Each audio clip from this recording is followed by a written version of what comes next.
Hey guys! Have you ever felt like, man, I need therapy? But then you're like, oh no, I am a mom of three. My life is extremely busy.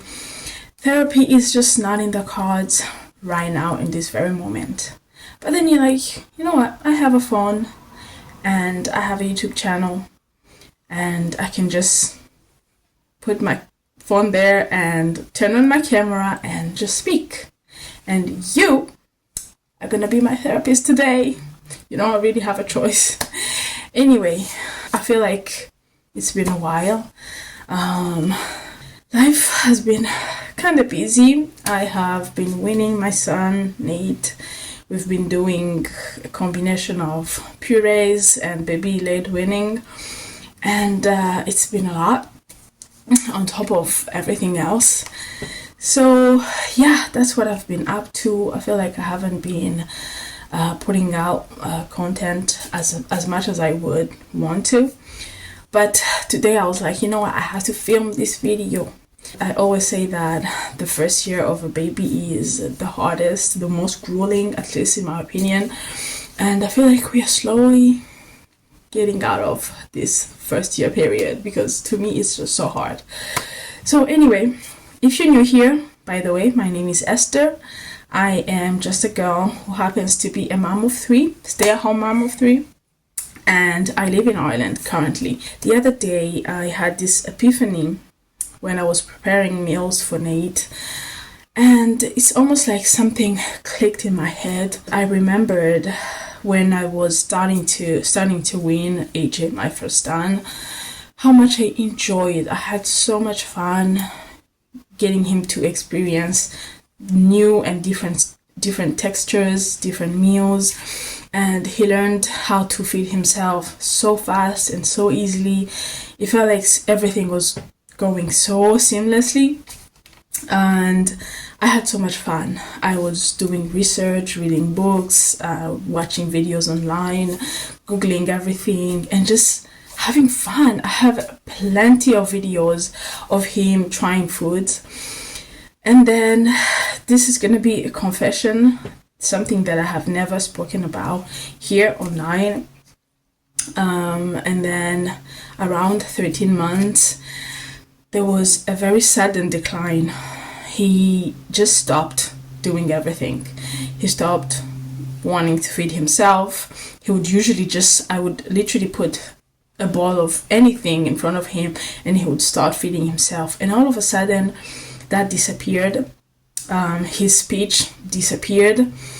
All the fine motor skills, things that he was doing, holding on to things, disappeared.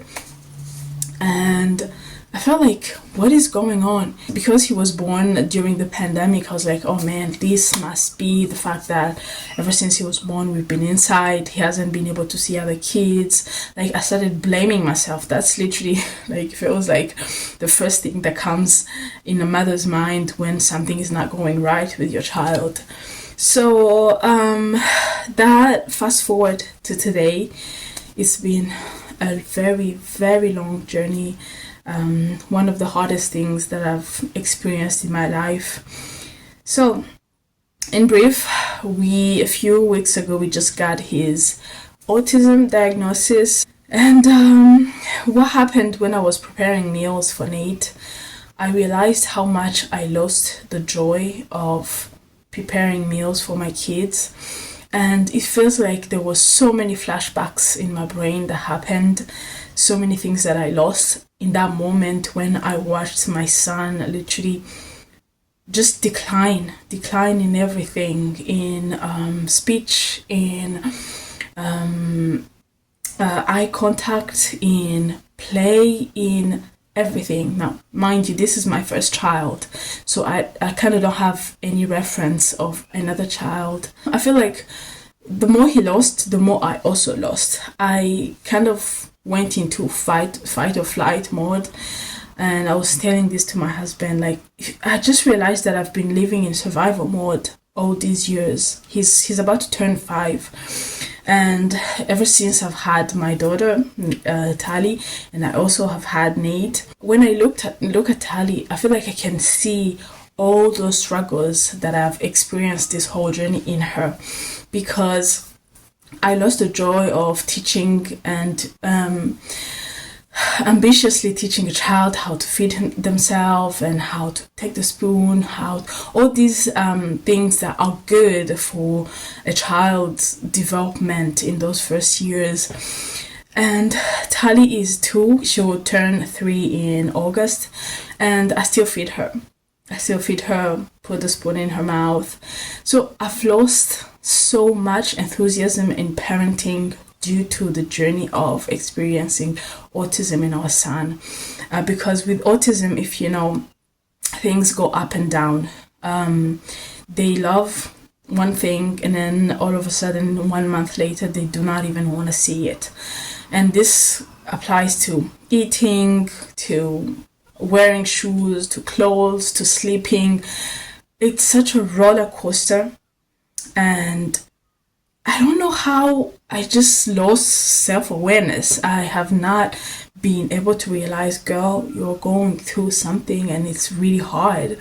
And I was like, oh man, I feel bad for Tali, because as much as I struggled with her as well, because as I said in previous videos, her first at least 5 months, she had severe colic. She was a child that was just screaming. She cried in anguish and pain, and I tried every single thing you can possibly imagine. So while we were experiencing the decline of AJ, because Tali was born when AJ was 2 years and 5-6 months, so by that time we were still confused. We were still not understanding exactly what was going on. We could see our son struggling with emotional regulation. He would struggle with eating. He had declined so much in eating, and I'm not gonna lie, I would spend several sleepless nights just thinking, how can I sleep when my son is not eating? Tali was born, and she came with all those struggles. Thank God those leveled at some point. She became fine around 6 months. And then after that, when she turned 1 year and maybe 1 month, I found out that I was pregnant again. And that pregnancy was so hard. I think that's probably the reason why I decided to open this channel, just to talk about my struggles as a mother, the things that I have been through, and how I am overcoming all those things, because I really don't believe in like staying down when you fall down. I truly champion and believe that no matter what you go through, no matter what the world or whatever situation you're in throws at you, there's so much strength and beauty in just getting up and picking up the pieces and still going no matter what. And hopefully this video is going to reach the right side of this universe of YouTube, because I know I'm not the only one who has been through this. So basically talking about the effects of having a child on the spectrum on the parents. I'm not talking about him. I don't really want my channels to be about my kids. This is about me. So the side of the parent, and how it affects you. Maybe you haven't really sat down, because the world of a child with autism is so busy. It's always changing. It's so demanding. It's so exhausting. And I feel like we just don't stop and be like, how am I actually doing as a parent, as a mother? And I've read that 84% of couples that happen to have children with disabilities end up in divorce. And now I understand, because not only do we experience this whole thing very differently, but also it's just so demanding that the marriage part of the whole situation just gets forgotten. So anyway, I just lost so much in this process as a mother. I lost the joy of feeding my children the healthy things. I used to be this crunchy mom I'm kind of like ashamed to say that. I used to be like, I have to make smoothies from scratch. I have to make jam from scratch. My son was eating so well until it all, unfortunately and sadly, went down. And very slowly but steadily, I felt like I just kind of let go. It became too much on me. When I look at Ali, she's very smart, very intelligent, very enthusiastic, very high energy child.